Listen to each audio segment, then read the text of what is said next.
24 ชั่วโมงข้อคิดเตือนจิตเตือนใจวันนี้เราเห็นการเปลี่ยนแปลงไม่ว่าจะเป็นเรื่องของฝ่ายอาณาจักรแล้วก็ฝ่ายพุทธจักรฝ่ายอาณาจักรก็คือฝ่ายบ้านเมืองของประเทศไทยฝ่ายพุทธจักรก็ฝ่ายศาสนาของประเทศไทยโดยเฉพาะพระพุทธศาสนาแล้วก็ยังมีศาสนิกในศาสนาอื่นๆที่มีเรื่องราวทั้งที่เป็นข่าวดีข่าวเด่นข่าวดังและก็ข่าวที่เป็นเรื่องเป็นมลทินต่างๆก็แล้วแต่เหตุการณ์ที่เกิดขึ้นการรายงานข่าวนั้นก็เป็นหน้าที่ของสื่อสารมวลชนโดยอาชีพในปัจจุบันก็มีภาคประชาชนมีโทรศัพท์มือถือที่จะรายงานเหตุการณ์ต่างๆทั้งวิดีโอคอลหรือภาพนิ่งภาพเคลื่อนไหวทั้งเสียงและภาพทั้งส่งและรับการมีจรรยาบรรณในการควบคุมอารมณ์ของผู้ส่งข่าวและผู้รับข่าวนั้นเป็นส่วนสำคัญทำให้เกิดความรักความชังความหลงได้ถ้าเผลออารมณ์ติดตามข้อมูลข่าวสารไปในทางลบมากๆก็อารมณ์ก็จะเสียทั้งร่างกายและจิตใจมันสมองส่วนอารมณ์ดีก็มีอยู่ไม่ว่าจะเป็นธรรมะบันเทิงหรือเสียงเพลงที่ไพเราะหรือเสียงสวดมนต์ตามหลักของพุทธศาสนาก็แล้วแต่นะครับที่เป็นอารมณ์ที่ดีก็มีอารมณ์ที่ทำให้กัดกร่อนจิตใจเราก็มีดังนั้นวันนี้การเสพข่าวอย่างชันฉลาดการรับการฟังทั้งผู้ส่งทั้งผู้ให้ในข้อมูลต่างๆท่านใช้วิจารณญาณเรียกว่ามีจรรยาบรรณควบคุมอารมณ์ตนเองทั้งส่งข่าวออกไปหรือรับข่าวเข้ามาทั้งเสียงและภาพก็จะทำให้เราได้สุขภาพร่างกายและจิตใจที่ปลอดโปร่งโล่งสบายข่าวแรกวันนี้ก็มีการนำเสนอข่าวไปในช่วงที่ผ่านมาข่าวคืบหน้ามีเรื่องที่เราจะต่อยอดข่าวที่ทางทีมข่าวเราได้รับรายงานเข้ามาว่าหัวข้อข่าวอายุ 45 ปีเกษียณหรือว่าตกงานโดยดร.นิเวศน์เหมวชิรวรากรนักลงทุนแบบเน้นคุณค่าได้กล่าวในเรื่องราวต่างๆที่มีเรื่องในปี 2540 ซึ่งเป็นปีที่เกิดวิกฤตเศรษฐกิจต้มยำกุ้งในสมัยนั้นดร.นิเวศน์กล่าวว่าผมมีอายุ 44-45 ปีก็เป็นส่วนที่บริษัทเงินทุนหลักทรัพย์ที่ผมทำงานในตำแหน่งรองกรรมการผู้จัดการอยู่กำลังล่มสลายผมถูกให้ออกจากงานที่มีความมั่นคงเงินเดือนสูงและมีโอกาสเติบโตอย่างรวดเร็วก่อนถึงวันนั้นผมไม่เคยคิดว่าจะต้องตกงานเพราะถูกให้ออกผมคิดว่าผมคงจะอยู่ไปเรื่อยๆจนถึงวันเกษียณที่อายุ 60 ปีและมีเงินเก็บหรือเงินออมรวมถึงเงินกองทุนสำรองเลี้ยงชีพที่บริษัทจัดให้เพียงพอที่จะอยู่ต่อไปได้ตลอดชีวิตอาจจะไปถึง 80 ปีแม้ว่าในวันนั้นผมยังไม่เคยคิดถึงเรื่องแผนการเงินเพื่อการเกษียณหรือแผนการเงินเพื่อความมั่งคั่งหรือเพื่ออะไรต่างๆรวมถึงแผนการเงินเพื่อความสุขเพราะในเวลานั้นไม่มีใครคิดหรือพูดกันในเรื่องเหล่านั้นเหนือสิ่งอื่นใดก็คือยังไม่ค่อยมีใครที่แก่พอที่จะคิดถึงเรื่องเหล่านั้นในประเทศไทยอายุเพิ่งจะ40กว่าถ้าพูดถึงวันที่จะเกษียณก็คงเป็นคนที่ไม่มีความทะเยอทะยานหรือมีพลังในการที่จะทำงานหาเงินเพื่อความมั่งคั่งพอคนอายุเลข4นั้นเป็นช่วงที่เรียกว่าที่สุดของชีวิตเพราะมีความรู้และประสบการณ์เพียงพอที่จะทำงานสำคัญที่สุดของกิจการหรือบริษัทเป็นช่วงที่ยังมีพลังและมีความทะเยอทะยานสูงสุดในชีวิตและแน่นอนว่าเป็นช่วงเวลาที่หาเงินได้สูงสุดในฐานะคนขายแรงงานในช่วงเวลานั้นแต่อายุ 45 ปีกลับเป็นเวลาที่ผมตกงานและโอกาสที่จะหางานที่ดีเหมือนเดิมแทบไม่มีเงินเก็บออมที่มีอยู่นั้น ไม่น่าจะพอที่จะใช้ชีวิตในครอบครัวที่มีภรรยาที่ไม่ได้มีเงินเดือนและมีรายได้เพียงจากการสอนเปียโนและลูกเล็กที่โรงเรียนอินเตอร์ที่มีค่าใช้จ่ายสูงลิ่วผมคิดว่าเส้นทางชีวิตผมและครอบครัวอาจจะต้องเปลี่ยนแปลงถ้าผมจะต้องเกษียณก่อนกำหนดอย่างไม่ตั้งใจโชคดีที่ผมได้งานใหม่อย่างรวดเร็วแม้ว่าจะเป็นงานที่ไม่ได้มีความหมายอะไรแต่ก็ไม่ได้เป็นงานหนักซึ่งทำให้ผมมีเวลาคิดและทำสิ่งที่ผมเริ่มเห็นว่าเป็นชีวิตใหม่ของผมนั่นก็คือการลงทุนในตลาดหุ้นซึ่งเป็นสิ่งที่คนไทยเคยทำกันแบบบ้าคลั่งแต่ในวันนั้นกลับเป็นสิ่งที่คนเลิกทำกันหมดคนที่เพิ่งคิดว่าจะเข้าไปทำคงจะถูกมองว่าเป็นคนบ้าและตลาดหุ้นนั้นเป็นแหล่งที่ทำลายคนที่เข้าไปเล่นจนหมดตัวและบางคนถึงขนาดจะฆ่าตัวตายเพราะเจ๊งหุ้นเช่นเดียวกับบริษัทและกิจการต่างๆที่อยู่ในตลาดหุ้นที่กำลังล่มสลายเหมือนกันผมคงไม่ต้องบอกว่าการประสบกับปัญหาชีวิตที่ต้องตกงานที่อายุ44ปีครั้งนั้นเป็นโชคดีที่ยิ่งใหญ่แค่ไหนของผมชีวิตผมเปลี่ยนไปในทางที่ดีขึ้นทุกทางความมั่งคั่งเพิ่มขึ้นเหนือจินตนาการความสุขเพิ่มขึ้นเต็มศักยภาพเพราะมีความมั่นคงในชีวิตและมีเงินมากพอที่จะซื้อความสุขบางอย่างที่ซื้อได้และซื้อความสะดวกสบายที่ช่วยลดความทุกข์หลายๆอย่างลงไปผมยังทำงานเป็นลูกจ้างต่อไปอีกประมาณ 7-8 ปีจนถึงอายุ 51-52 ปีจึงเกษียณตัวเองจากงานประจำมาเป็นนักลงทุนเต็มตัวในวันที่มีเงินมากพอแล้วซึ่งไม่ใช่เงิน200-250เท่าของรายจ่ายประจำเดือนที่เป็นอัตราที่ใช้วัดกันเป็นมาตรฐานเช่นถ้ามีรายจ่ายเดือนละ4-50,000 บาทจะต้องมีเงินในพอร์ตการลงทุน10 ล้านบาทเป็นต้นแต่ในกรณีของผมนั้นถ้าจำไม่ผิดผลตอบแทนต่อปีเฉลี่ยจากการลงทุนในวันที่ผมเกษียณน่าจะมากกว่า5 เท่า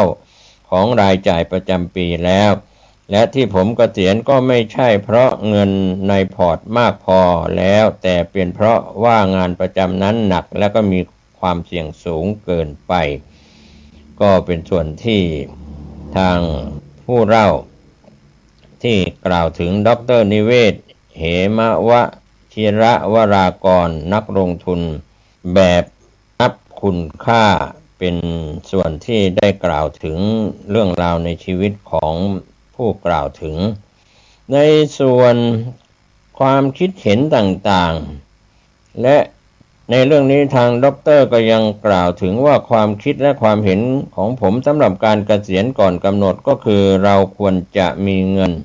หรือรายได้ที่มาจากการลงทุนไม่ว่าจะหุ้นอสังหาริมทรัพย์หรืออะไรก็ตามที่ไม่ได้มาจากการทำงานด้วยแรงงาน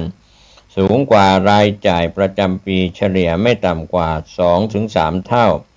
โดยที่การคำนวณผลตอบแทนและรายจ่ายจะต้องอนุรักษ์นิยมมากเช่นถ้าเป็นพอร์ตหุ้นรายได้จากการลงทุนปีไม่ควรจะเกิน 5% ต่อปีพันธบัตรและหุ้นกู้ไม่ควรเกิน 3% และเงินฝากก็ไม่เกิน 1% ส่วนสินทรัพย์อื่นที่ไม่ก่อให้เกิดรายได้เช่นทองและที่ดินหรือบ้านที่ไม่ได้ให้เช่าผลตอบแทนก็คือ 0% ส่วนอสังหาริมทรัพย์ให้เช่านั้นก็ดูตามที่เป็นจริงว่ามีรายได้เท่าไหร่ต่อปีในอดีตที่ผ่านมาและก็อย่าไปเชื่อหรือใช้ตัวเลขของคนที่ขายบริการบริหารเงินที่มักจะบอกว่าหุ้นให้ผลตอบแทนปีละ 10% ในระยะยาวเพราะอดีตไม่น้อยกว่า10 ปีที่ผ่านมาโดยเฉพาะในหุ้นไทยนั้นผลตอบแทนต่อปีแทบจะเป็น 0% ในด้านของรายจ่ายนั้นการประมาณ การแบบอนุรักษ์นิยมหมายความว่ารายจ่ายนั้นจะต้องรวมเหตุฉุกเฉินที่จะต้องใช้เงินจำนวนมากเช่นเรื่องของสุขภาพและวินาศภัยที่อาจจะเกิดขึ้นกับทรัพย์สินและอื่นๆด้วยนอกจากนั้นที่สำคัญมากก็คืออัตราเงินเฟ้อที่จะทำให้รายจ่ายประจำปีจะต้องเพิ่มขึ้นจริงอยู่เงินเฟ้อพื้นฐานที่เกี่ยวข้องกับการใช้ชีวิตประจำวันทั่วๆไปของไทยอาจจะไม่สูงแต่บางรายการเช่นเงินเฟ้อที่เกี่ยวกับสุขภาพหรือการศึกษาอาจจะเพิ่มขึ้นมากกว่าได้ด้วยแนวคิดและการคำนวณรายได้และรายจ่ายดังกล่าวบวกกับประสบการณ์ส่วนตัวผมคิดว่าคนกินเงินเดือนส่วนใหญ่รวมถึงคนที่มีตำแหน่งงานที่สูงระดับหนึ่งและแม้ว่าจะเป็นคนที่จบการศึกษาระดับสูงรวมถึงที่จบจากมหาวิทยาลัยต่างประเทศถ้าไม่มีทรัพย์สินหรือมรดกจากพ่อแม่มาก่อนจะไม่สามารถหรือไม่ควรที่จะเกษียณก่อนกำหนดในช่วงอายุ 45 ปีหรืออาจจะถึง 50 ปีเพราะรายได้จะหายไปมากที่กำลังทำรายได้สูงสุดตามเงินเดือนและตำแหน่งงานที่สูงขึ้นในขณะเดียวกันเงินออมและเงินลงทุนก็น่าจะยังมีไม่พอที่จะสร้างรายได้ที่มากพอและปลอดภัยที่จะนำมาใช้จ่ายได้อย่างไม่ต้องกังวลที่จะเกิดเหตุการณ์ไม่คาดคิดที่ทำให้ชีวิตมีปัญหาว่าที่จริงผมคิดว่าการที่คนรุ่นปัจจุบันจะมีอายุยืนยาวเป็น100 ปีการเกษียณที่อายุ60สำหรับคนส่วนใหญ่ก็แทบเป็นไปไม่ได้อยู่แล้วตัวเลข60 ปีนั้นในช่วงที่เป็นเด็กผมจำได้ว่าคนอายุ60 ปีก็ถือว่าแก่มากและมักจะใกล้ตายแล้วดังนั้นการพูดถึงเรื่องการเกษียณที่อายุ45 ปีสำหรับคนรุ่นใหม่จึงเป็นเรื่องเพ้อฝันสำหรับผมเป็นเรื่องของนักสร้างแรงบันดาลใจที่พยายามสร้างความฝันให้คนคิดถึงการทำธุรกิจหรือการทำสตาร์ทอัพเพื่อสร้างความมั่งคั่งอย่างรวดเร็วเพื่อที่จะใช้ชีวิตที่อิสระเสรีมีความสุขตั้งแต่อายุน้อยโดยที่ตัวอย่างนั้นมีมากมายผมทำได้คุณก็ทำได้แน่นอนว่ามีคนทำได้แต่คนที่ทำได้นั้นส่วนใหญ่อาจจะมีฐานของทุนจากครอบครัวหรือในกรณีที่อยู่ที่สหรัฐหรือประเทศที่ก้าวหน้าก็จะมีฐานของทุนจากสถาบันการเงินและกองทุนเวนเจอร์แคปิทัลต่างๆนอกจากนั้นพวกเขาก็มักจะเป็นคนที่กล้าเสี่ยงและก็เสี่ยงได้นอกจากนั้นพวกเขาจะต้องมีคุณสมบัติอื่นๆเช่นการเป็นผู้นำการมีความสามารถทางด้านการศึกษาและความรู้ในการทำผลิตภัณฑ์และหรือความรู้ทางธุรกิจพูดง่ายๆคนที่สามารถทำได้และกล้าทำน่าจะมีจำกัดคนส่วนใหญ่ทำไม่ได้ถ้าบริษัทหรือกิจการเปิดให้มีการเกษียณก่อนกำหนดสำหรับคนที่มีอายุแค่45 ปีขึ้นไปในยามนี้เหตุผลก็คงเป็นว่าคนอายุ45 ปีขึ้นไปอาจจะไม่สามารถสร้างผลงานให้บริษัทในอนาคตได้คุ้มค่ากับเงินเดือนที่สูงและเพิ่มขึ้นเรื่อยๆเนื่องจากการเปลี่ยนแปลงของเทคโนโลยีโดยเฉพาะ AI ที่คนอายุมากจะตามไม่ทันดังนั้นเขาต้องการลดคนกลุ่มนี้ลงถ้าเราเป็นคนกลุ่มนี้แล้วกำลังคิดถึงการเกษียณก่อนกำหนดเพื่อไปใช้ชีวิตในฝันผมคิดว่าจะต้องตรึกตรองให้ดีเพราะความเป็นจริงจากตัวเลขและเหตุผลที่กล่าวมานั้นมันอาจจะบอกว่าเป็นไปไม่ได้และที่ถ้าเราทำสุดท้ายมันก็จะเป็นฝันสลายเหนือสิ่งอื่นใดก็คือชีวิตหลังเกษียณนั้นอาจจะไม่ได้มีความสุขตามที่เราฝันไว้ตัวอย่างเช่นการไปอยู่ในชนบทและทำสวนไร่นาเล็กๆน้อยๆนั้นถ้าต้องทำทุกวันก็อาจจะน่าเบื่ออย่าลืมว่าอากาศเมืองนั้นร้อนตลอดปีเช่นเดียวกับการท่องเที่ยวที่มีความสุขนั้นถ้าเที่ยวคนเดียวบางทีก็อาจจะเหงาและเบื่อได้ถ้าทำบ่อยเกินไป ถ้าพูดถึงพื้นฐานของมนุษย์วัดจากยีนแล้วความสุขที่แท้จริงของมนุษย์นั้นก็คือการทำงานหาอาหารที่อยู่อาศัยและปัจจัยต่างๆที่จำเป็นในชีวิตเพื่อที่จะเอาตัวรอดซึ่งในสมัยนี้ก็คือการหาเงินซึ่งหลักๆก็คือการทำงานแต่เมื่อทำมากและเครียดก็ต้องพักผ่อนหาความรื่นรมย์ดังนั้นชีวิตที่ดีและมีความสุขก็คือทำงานพักผ่อนและหาความรื่นรมย์ในอัตราที่พอเหมาะสำหรับแต่ละคนการเกษียณนั้นเป็นวิถีชีวิตที่เพิ่งเกิดขึ้นแค่ไม่กี่ร้อยปีสมัยที่ผมยังเป็นเด็กเล็กนั้นพูดตามตรงครอบครัวและตัวผมเองไม่เคยมีคำว่าเกษียณการหยุดทำงานก็เพราะว่าทำไม่ไหวและนั่นก็คือตอนที่แก่มากและใกล้ตาย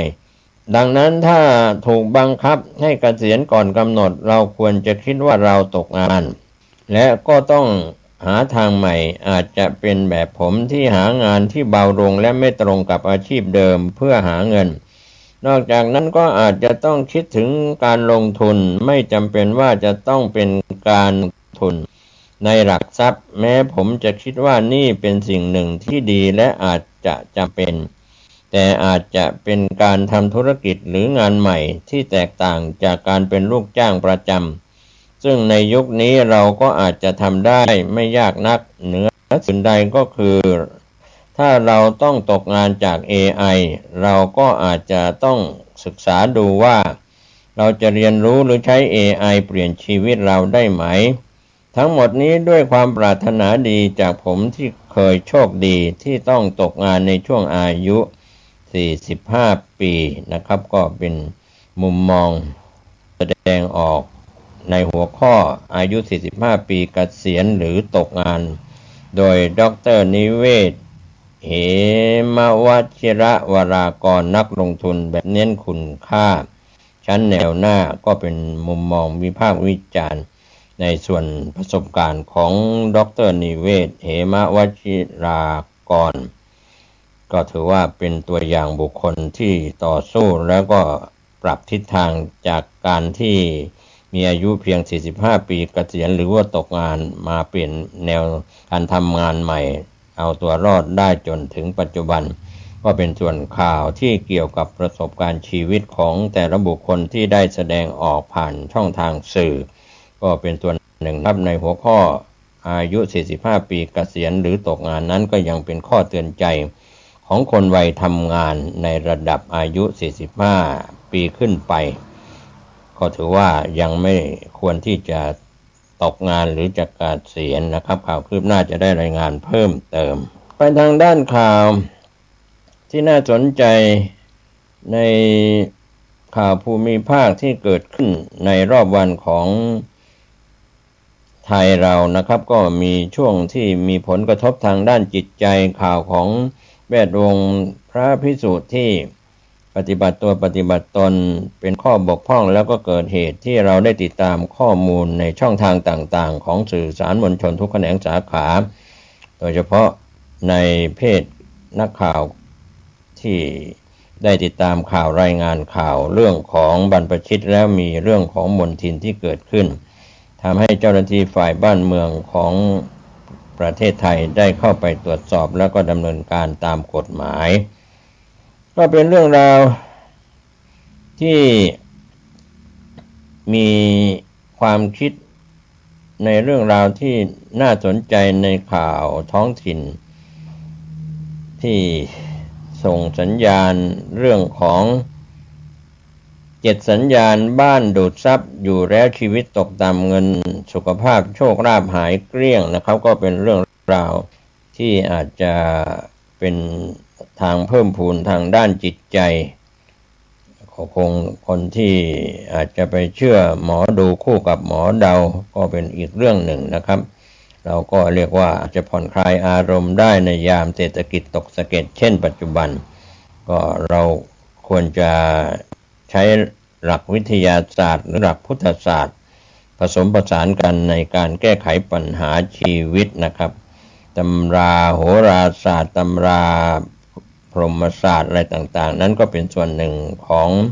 ศาสนาพราหมณ์ในยุคอินเดียโบราณแต่พราหมศาสตร์ไสยศาสตร์พุทธศาสตร์หรือศาสตร์ในศาสนาต่างๆนั้นที่เป็นคำสอนเราก็ต้องศึกษาและติดตามกันไปก็เป็นข้อมูลที่เราได้เข้าใจกันแม้แต่เรื่องราวที่เคยเกิดมาแล้วในอดีตที่มีการนำเล่าในส่วนของ BBC News ไทยออนไลน์ได้กล่าวถึงในหัวข้อข่าวที่ย้อนรอยอดีตว่าเมื่อเกาะสวรรค์ของหนุ่มสาวยุค 1930 กลายเป็นนรกบนดินที่มีแต่เหตุระทึกขวัญการทรยศหักหลังและความรุนแรงก็เป็นส่วนที่ทาง BBC คันเจอร์ชื่อคารินเจมได้กล่าวถึงครับในที่เล่าถึงเรื่องราวที่น่าสนใจจาก BBC News ไทยว่าเมื่อเกาะสวรรค์ของหนุ่มสาวชาวยุค 1930 กลายเป็นนรกบนดินที่มีแต่เหตุระทึกขวัญการทรยศหักหลังและความรุนแรงนะครับก็เป็นส่วนที่รายงานเรื่องนี้จากคารินเจม BBC คันเจอร์ 26 สิงหาคม 2025 ในส่วนที่ได้รายงานก็เป็น